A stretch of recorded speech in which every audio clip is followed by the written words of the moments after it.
aan ku qabsado aan baddaada qaato aan dhulkaada qaato laguma bedeli karo dhiig kastoo la bixiyo. waxaa ka badan dhiigga soomaalidu u bixisay inay ku xorowdo oo isticmaal hore lixdamaadkii uga xorowdo midkii hadda wado oo uga xoroobayso al-shabaab. wasiirka wasaaradda arrimaha dibadda Soomaaliya mudane Axmed Macalin Fiqi oo shir jaraa'id ku qabtay magaalada Muqdisho qaasatan xarunta wasaaradda arrimaha dibadda ayaa ka hadlay arrimo dhowr oo ku saabsan halka ay marayaan wada hadallada u dhaxeeya Soomaaliya iyo Itoobiya. wasiir Fiqi ayaa shaaca ka qaaday xog cusub oo ku aadan wada hadallada isagoo oo hoosta ka xariiqay in wax kasta ay ka socon waayeen dhinaca dowladda Itoobiya. waxa uu sheegay inay weli ku adkaysanayaan damicii guracnaa ay ku doonayeen biyaha iyo dhulka Soomaaliya, taasina aysan ahayn mid dhici doonta. wasiirka wasaaradda arrimaha dibadda ayaa xusay in Soomaaliya aysan marnaba ka tanaasuli doonin mowqifkeeda ku aadan ilaalinta madax bannaanida dalka, ayna wada hadallada socda u aqbaleen xiriirka iyo saaxiibtinimada kala dhexeeya dowladda Turkiga oo dhexdhexaadinaysa Muqdisho iyo Addis Ababa. wasiirka wasaaradda arrimaha dibadda Soomaaliya oo hadalkiisa sii wata ayaa rajo wanaagsan ka muujiyay in wareegga saddexaad ee soo socda in uu ka soo baxo xal waara oo ku salaysan ixtiraamka shuruucda caalamiga ah, dowladda Itoobiyana ay u hoggaansato sharciyada adduunka ka jira. sidoo kale waxa uu intaasi raaciyay waxa aan rabnaa inaanu cadayno in Soomaaliya ay ganacsi ahaan u furan tahay oo kaliya heshiisyada faa'iidada leh ee lala galayo dhinaca Itoobiya. ma ogolaan doono in hadda lagu galo qaab ciidan iyo mid aan madax bannaanayn midnaba. sidoo kale ma ogolaan doono joogitaanka ciidamo waqti dheer iyo mid gaaban toona oo gudaha Soomaaliya. sidaasi waxa yiri wasiirka arrimaha dibadda Soomaaliya oo qabtay shir jaraa'id oo uga hadlayay wada hadalladii u dhaxeeyay Soomaaliya iyo Itoobiya. si kastaba ha ahaatee xiisadda u dhaxaysa Soomaaliya iyo Itoobiya ayaa ka dhalatay heshiiskii is-afgaradka ahaa ee Muuse Biixi uu la galay ra'iisul wasaaraha dalkaasi Itoobiya, taas oo meeshii ugu xumayd gaarsiisay xiriirka u dhaxeeya Soomaaliya iyo Itoobiya. waxaana si weyn looga dareemayaa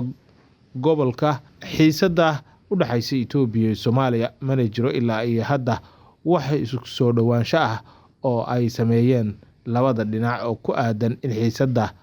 u dhaxaysa ay dejiyaan iyo cidda gadaal ka wada midka cid kasta oo ku soo duusha dalkeeda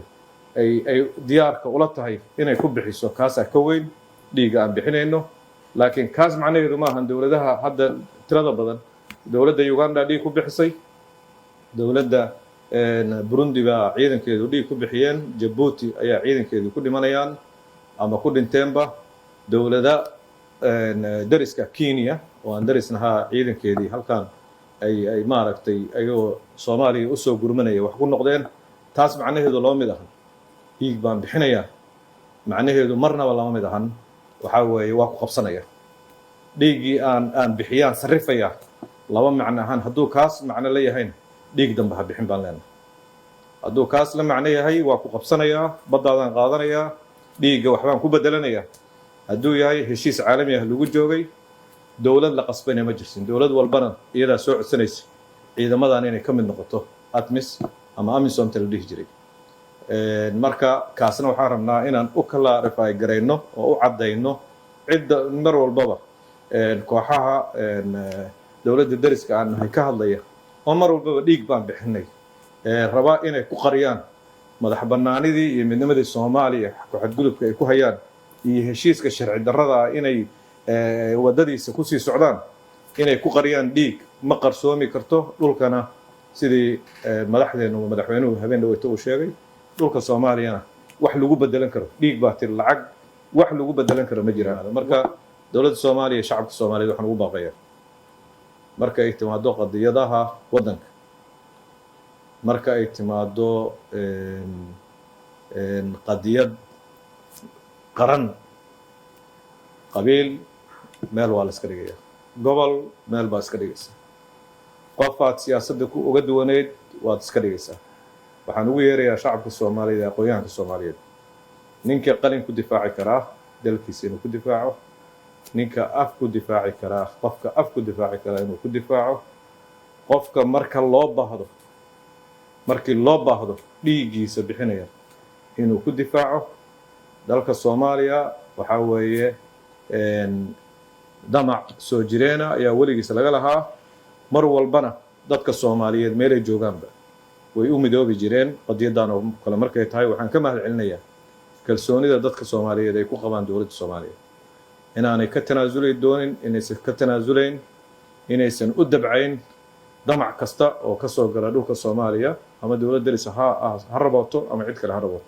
waxaan rabaa meel in looga soo wada jeesto sidii maalinka dhowto meel looga soo wada jeesto kale cid kastoo taabanaysa madax bannaanideena iyo midnimadeena iyo gobonimadeennana in meel looga soo wada jeesto waxyaalaha yarka ah oo aan isku haynana waxay u adeegaysaa cadowga Soomaaliya ayay u adeegaysaa kala qaybinteena annaga gobol loo kala qaybiyo ama qabiil dadka loo kala qaybiyo qadiyadda iyo badda waxaa iska leh jiilasha soo socda oo 500 sano 1000 sano 2000 sano jiri doona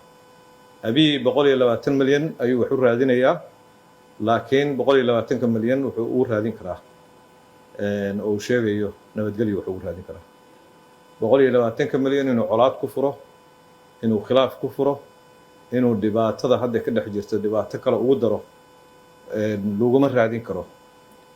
resource iyo bad iyo laguma raadin karo dadka Soomaaliyeedna waxaa la rabaa ilaahay baa dadka maaragtay wax kala siiyay waxa ilaahay siiyay iyo dhulka loo yaqaan inay ilaalsadaan midnimana ku ilaalsadaan inta aan nool nahayna waxaan ballan qaadaynaa inaan ku shaqayn doono dadka Soomaaliyeed